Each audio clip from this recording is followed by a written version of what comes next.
Hey, I'm Brian Alverson. I'm here to talk to you now about antibody testing for coronavirus or COVID-19. So before we get into this, we really briefly need to go over what is an antibody. So really quickly, let's pretend we had a whole bunch of really happy people cells. These are human cells, they're all smiley faces. And all of a sudden, we got a coronavirus infection, and one of the cells turned into a coronavirus making machine. It's turned all its machinery into making evil coronaviruses that can go out and infect other cells. Well, our body has these things called antibodies, and they'll fly around and they'll look for abnormal pieces of material that aren't us. And in this case, this antibody, which looks like a little Y, is going to come and stick to the part of the body that isn't us and is coronavirus. This is a coronavirus specific antibody. It's not going to bind to the other cells. Okay, on the back end of this virus is the little red thing, that's the flag or the FC region. When the body sees an FC region flying around, the white cell comes flying in, it sticks to the FC region and says, attack, and it unleashes a barrage of attack that kills the cell making the virus. This is how we protect ourselves using antibodies. So what if we could detect specific antibodies in your body? What if we could go into your blood and pull it out and look at it and see if it had any antibodies that were specifically designed to attack coronavirus COVID-19? Then we could say, look, this person's been fighting off COVID-19, and that would give us a really good sense of, one, if maybe you're immune to the virus, if immunity lasts, which we hope it does, and two, we would get a really good sense of who in the population has already had it. Wow, that would give us great opportunities. You've already had it, you can go to the store. Or, for example, everyone's already had it. We don't have to worry about this anymore. All of these are possibilities. But antibody testing in the United States is a complete mess. And here's why. For an antibody test, they use a technology called the ELISA test. An ELISA test is a test where you have a liquid or a tray like this, which has known actual virus in it. Then into that tray, you put the person's blood serum, the liquid of the blood, and that's where the antibodies are. If an antibody is directed against the COVID virus, it should stick to the virus. On the back of every antibody, remember that little flag is the FC region. Now we wash off the serum gently and now apply a new special designed antibody that glows. And this antibody is designed only to stick to flags or the FC region. Now we wash off gently again, and if the dish is glowing, that means there's antibodies that are stuck to the backs of other antibodies, and those antibodies are stuck to the little virus parts that we knew were in the dish. This patient has antibody positive serum. So that sounds pretty good. We can make a test to look for COVID antibodies. The problem is that sometimes those antibodies aren't so specific. Sometimes they bind to other viruses too, and an example of that might be a different strain of coronavirus. We've been seeing coronavirus every year forever. We know what coronavirus is. The difference is this coronavirus is the COVID-19 subtype. But what if the antibodies are sticking to all the coronaviruses or a protein that they all share? Well, then anybody who's just had the regular type of coronavirus, say last year, might test positive and look like they had had COVID-19 when in fact they had a relative. So how do you know if your particular assay is specific to COVID-19? Well, you test it.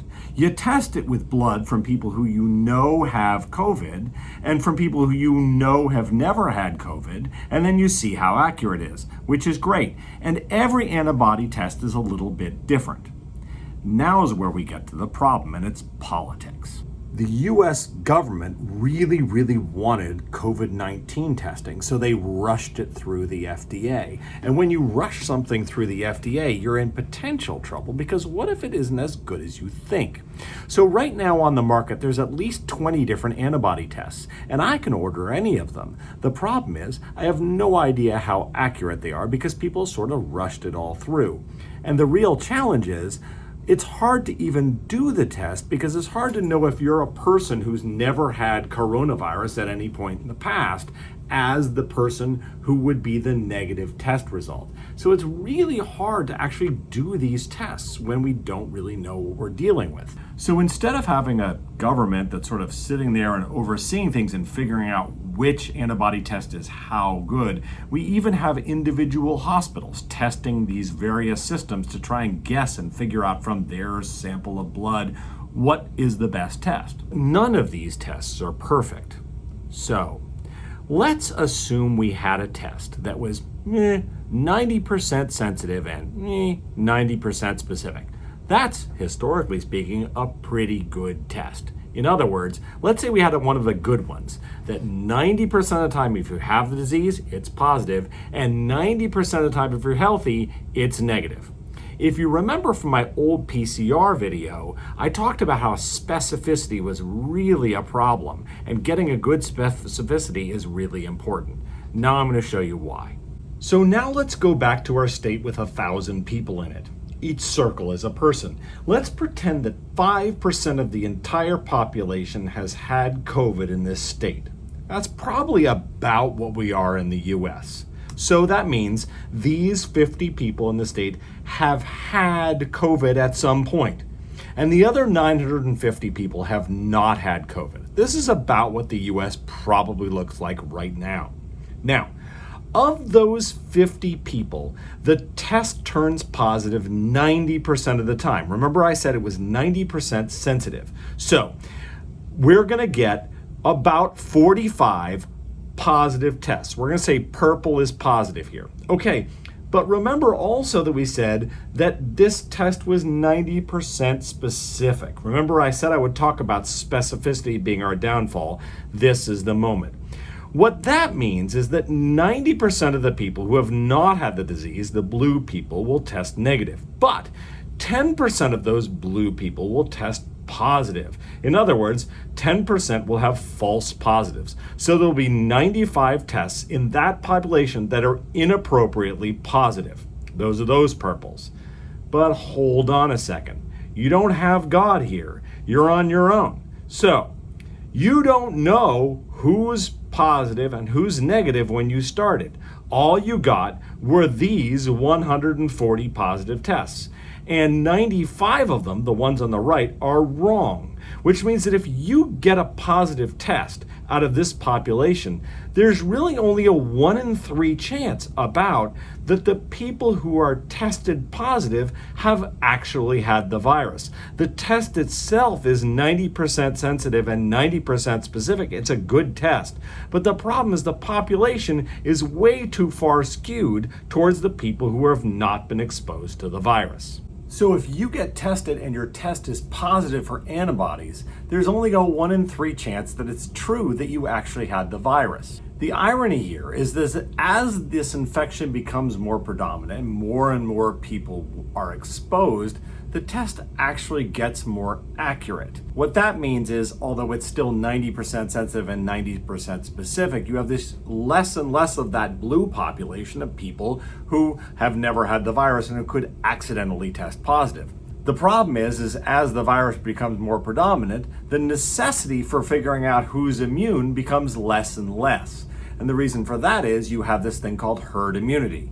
If everyone in the United States except 3 people in North Dakota have already been exposed to coronavirus, the odds of those 3 people getting coronavirus is very small indeed, because it's never going to get to them in the first place.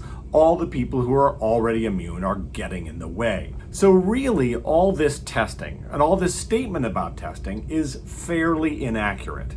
Our news media and our government are perhaps misleading us a little bit because we don't really know how accurate these tests are. We don't really know how useful they are. We know the virus is out there. We know it's hurting people, almost entirely the elderly. However, the tests are probably not our savior. What is our savior is one of 2 things. Either we all get the virus and we're all immune and everything's hunky-dory.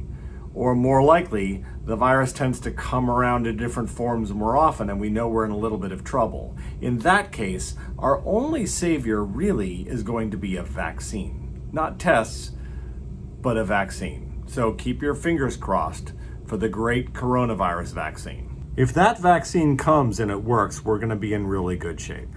If the vaccine doesn't come, if there's problems, if it's not working, this is a virus we're going to have to learn to live with. And probably we're going to have to start opening up our society despite the fact people are dying. And that's going to be a tough decision to make, and a very difficult decision for you as a voter to decide who you want in the presidency.